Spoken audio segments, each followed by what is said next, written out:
Good afternoon. Myself, Mason Kreisel, and Antoine Ellie have come up with a study proposal on student-teacher beliefs that we would like to present to all of you. Our study was created in hopes to make impactful contributions to the Physical and Health Education Department, in particular our student teachers who will be the future of our education system. Through this evidence-based approach, we believe our recommendations will greatly improve the physical education program for students. As recent pre-service teacher graduates, we wanted to better understand the beliefs that student teachers have before going into their real-world teachings. Each individual has a certain set of beliefs that were created and grown throughout their lifetime. Throughout our research, we found gaps in the literature which incited us to look deeper into how these beliefs are created and just how easy or hard it is to change a belief once it has been instilled into us for so many years. Do teachers base their teaching practices off the way that they were taught as children? Do student teachers discover new teaching beliefs throughout their time in university? And how effective is a university program at creating the highest quality teachers? These questions were left unanswered throughout our literature review, which is why we decided to create a study that allowed us to find out how much and if the McGill University Physical and Health Education Department makes a large impact on a student teacher's beliefs during their studies and after. Through our study, we hope to understand student teachers better and maximize the program's full potential. We will have the opportunity to know whether or not pre-service physical education teachers' curriculum should have more emphasis on certain areas to undo certain negative preconceived notions of physical education teachers. The literature that was reviewed had several different findings. A large number of articles expressed that since students spend the majority of their childhood and adolescence in schools, they become very familiar with the school environment and its teachers. Due to this fact, we can assume that the beliefs that children develop at a young age about their teachers and school environment is most likely to follow them after school as well, in particular about their physical education program and teachers. All of the studies that were reviewed mostly agreed that the beliefs children gained in classroom settings throughout their lifetime followed them into pre-service teaching. Student teachers also have a lack of experience, which may result in them falling back on methods of teaching that they used when they were students, since it is familiar to them. This theory is also brought up throughout the literature, allowing us to better explore our research question.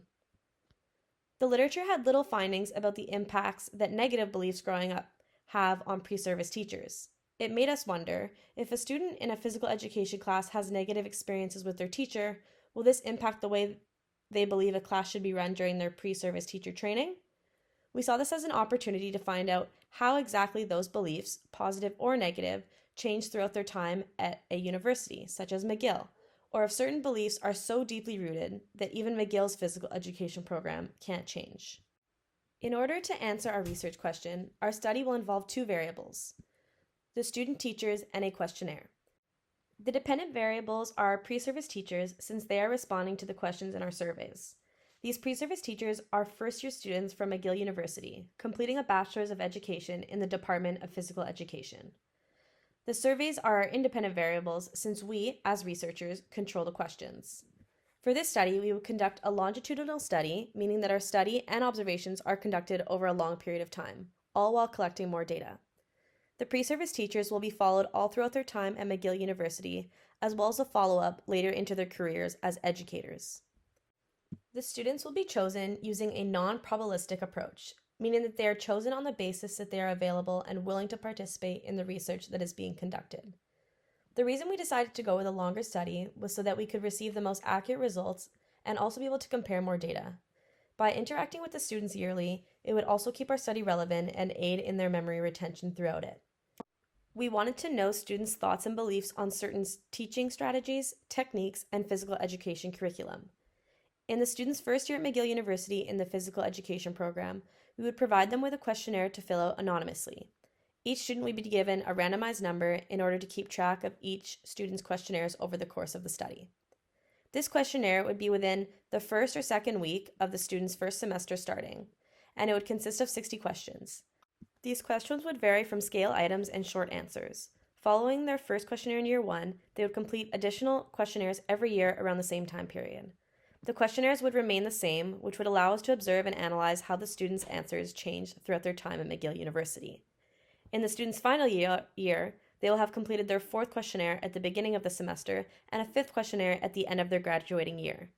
Finally, we would conduct a follow up questionnaire 3 years after their graduation in order to help us compare answers from the subjects as students to full time teachers. All the surveys will be completed in person except for our final follow up questionnaire, since the graduating students may not be in the area anymore. A student can withdraw from the study at any given time. In this case, we would no longer incorporate any of their data into our study. The goal of our study is to find out how beliefs that children gain when participating in physical education as elementary or high school students follow them into their pre-service teaching as university students. Teachers can influence a student's life for the better or for worse, and they often impact important aspects of these children's lives. But do these influences teachers make on their students follow them into their own teaching careers later in life?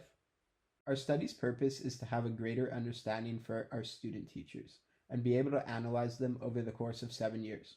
Being able to observe our subjects over such a long period of time will allow us to really understand their beliefs and just how much or how little they change throughout our study. The literature that was reviewed showed us gaps in the literature, which meant that our research question needed to be further explored. Future students might leave pre-service teaching and still have negative beliefs or misconceptions follow them into their teaching careers. We hope that the data gathered in the study will show us how McGill's physical education program is impacting its students as they progress further into the education and pre-service teaching training. Our main focus is to create the highest quality teachers possible, and we believe that our study is the first step in that direction. We chose to look at pre-service teachers for the study because there is not much information available about them. Most studies tend to look at teachers themselves rather than the future teachers who are in training. Since pre-service teachers are still in training and do not have much experience, they have not yet had time to develop their own teaching styles completely. The significance of the study was based off our literature review, as most of the theories found in the literature revolved around believing that the attitudes a student has about their school and their teachers growing up rarely changes as they become student teachers. We wanted to take a closer look to see how McGill's physical education program can change those deeply rooted beliefs. In today's higher education programs, we can see the most common teaching style as the teacher-based approach.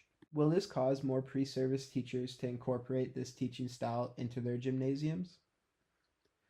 The goal of our study will be to provide the McGill Physical Education and Kinesiology Department with a better understanding of pre-service teachers' beliefs.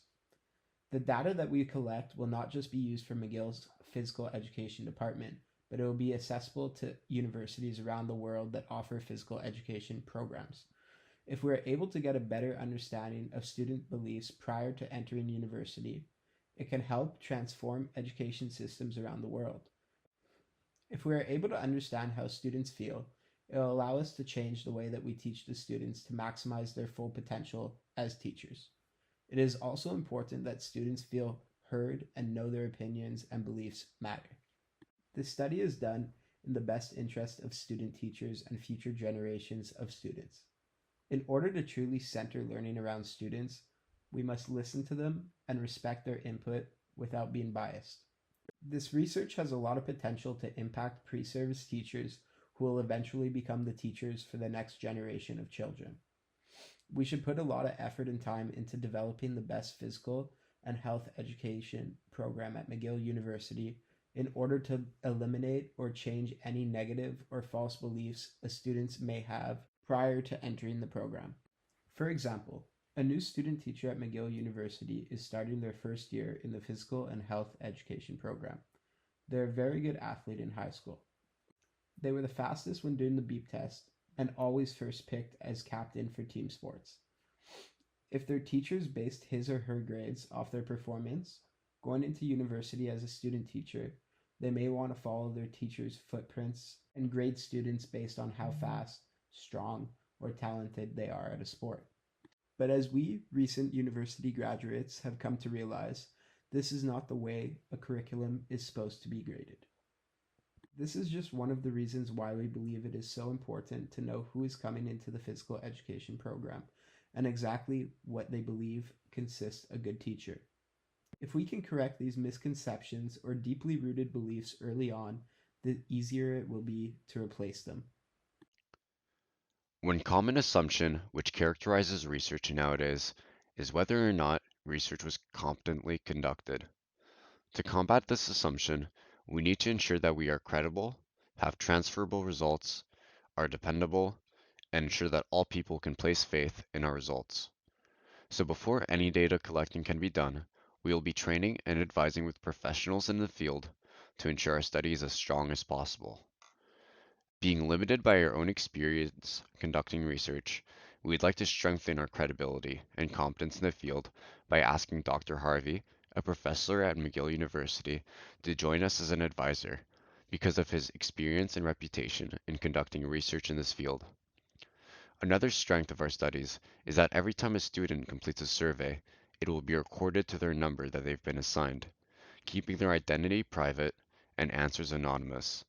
This will hopefully allow for the students to provide completely honest answers and answer each question with as much integrity as possible. Providing the subjects with this anonymity will provide them with a sense of trustworthiness, knowing that their reputation at McGill University will not be affected, regardless of their answers. We're also under the assumption that all respondents will answer the questionnaires honestly, which might not necessarily be the case even from a year-to-year basis. Losing participants is also something to consider when measuring the weaknesses of our study. It is bound to happen that people withdraw from the study or change programs throughout the duration of the study. Students who leave the program or profession will have their future results excluded from the study because taking their scores into account would be counterintuitive to answering our research question and would impact the validity of our study. The study is limited by the small size of the program, and it might lead to inaccurate or unreliable results if some students switched programs or left the teaching profession before the 3 years following their graduation. Furthermore, the fact that we have a limited participant pool, because it's a non-probabilistic approach, all students will be coming from the same cohort. This might impact results as students might talk to each other about their responses and alter theirs consciously or subconsciously the next time they take the questionnaire the next year because of social expectations. Lastly, to help strengthen our study, the students will have to sign a consent form in order to take part of the research. We also followed the 7 areas of scientific dishonesty to ensure a study was ethically sound. Expected outcomes. By analyzing the data received from the questionnaires, we expect to be able to compare the students' answers on the questionnaires over the years. This will help us observe just how McGill's physical education program is impacting its students as they progress further into their education and pre-service teacher training. With these results, we expect McGill University will be better equipped with knowing what classes to prioritize when it comes to providing a better teacher education program. The expected outcomes will also help us measure the impact the stage has on pre-service teachers. Maybe we'll find from the results that the stage is more effective at changing pre-service teacher beliefs, or that a certain class or year had a bigger impact than others in shifting preconceived notions that pre-service teachers held. These results should help also further other research and help other universities around the world create the highest physical education teachers possible. Moreover, there's little research on pre-service teachers. If we're able to get a better understanding of a student's beliefs prior to entering university, or how their beliefs change during university, it can help transform educational systems around the world. And we believe our study is the first step in that direction. Thank you for listening, and we hope you take our study into consideration.